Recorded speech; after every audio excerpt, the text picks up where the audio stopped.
দৰং অঞ্চলৰ বন্ধু মিলন সংঘৰ ৫০তম ৰঙালী বিহু মঙলবাৰে দিনজোৰা কাৰ্যসূচীৰে সংঘৰ বাকৰিত জাক-জমকতাৰে উদযাপন কৰা হয়। পুৱাৰ ভাগত বিভিন্ন কাৰ্যসূচী ৰূপায়ণ কৰাৰ পিছত ৭ বজাত অঞ্চলটোৰ প্ৰয়াত বিশিষ্ট ব্যক্তিসকলৰ প্ৰতিচ্ছবিত বন্তি প্ৰজ্বলন কৰা হয়। ইয়াৰ পাছতে প্ৰয়াত মীনাৰাম কলিতা সোঁৱৰণী সাংস্কৃতিক মঞ্চত অনুষ্ঠিত হয় বিহুৰ লগতে বাৰেৰহণীয়া সাংস্কৃতিক অনুষ্ঠান। অনুষ্ঠানত ভালেকেইটা বিহু দলে বিহু প্ৰদৰ্শন কৰাৰ লগতে স্থানীয় আৰু আমন্ত্ৰিত শিল্পীৰ দ্বাৰা গীত নৃত্য প্ৰদৰ্শন কৰা হয়। অনুষ্ঠানৰ বিশেষ আকৰ্ষণ আছিল বিশিষ্ট কৌতুক অভিনেতা বিপুল ৰাভা আৰু সংগীবৃন্দৰ কৌতুক অভিনয়। শিল্পীগৰাকীৰ অভিনয়ে দুপৰ নিশালৈকে সহস্ৰাধিক দৰ্শকক মোহাচ্ছন্ন কৰি ৰাখে।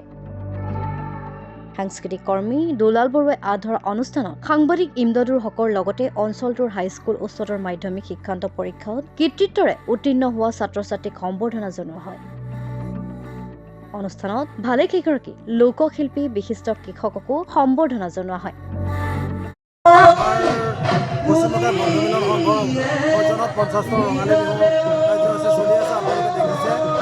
সুন্দৰ পৰিৱেশৰ মাজত আজি অনুষ্ঠিত হৈছে। আমাৰ বিভিন্ন ঠাইৰ পৰা বিহু দল আমি আমন্ত্ৰণ জনাইছোঁ। লগতে আমন্ত্ৰিত শিল্পী আছে আৰু অসমৰ এগৰাকী বিশিষ্ট কৌতুক অভিনেতা বিপুল ৰাভাক আমি এই অনুষ্ঠানত আমন্ত্ৰণ জনাইছোঁ। আপোনালোকে দেখিছে অগণন দৰ্শক আহিছে। সুন্দৰ এটা পৰিৱেশৰ মাজেৰে এই অনুষ্ঠান চলি আছে। আটাইতকৈ ভাল লাগিছে, পৰিৱেশটো বহুত সুন্দৰ হৈছে।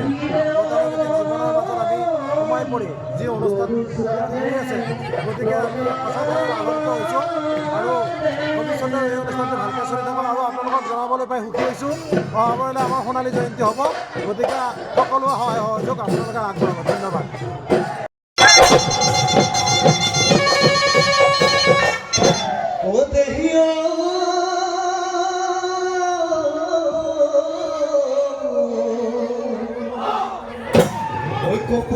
ফুলৰ দাবিতে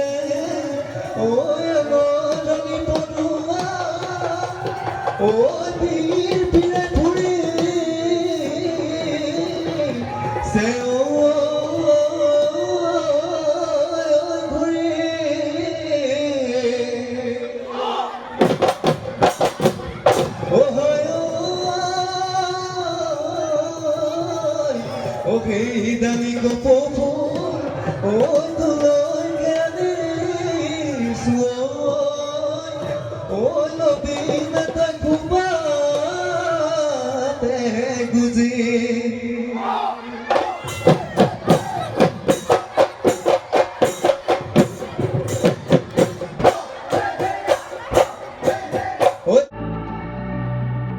চিপাজাৰৰ পৰা ইমদাদুল হকৰ ৰিপৰ্ট, মাই নিউজ এনি।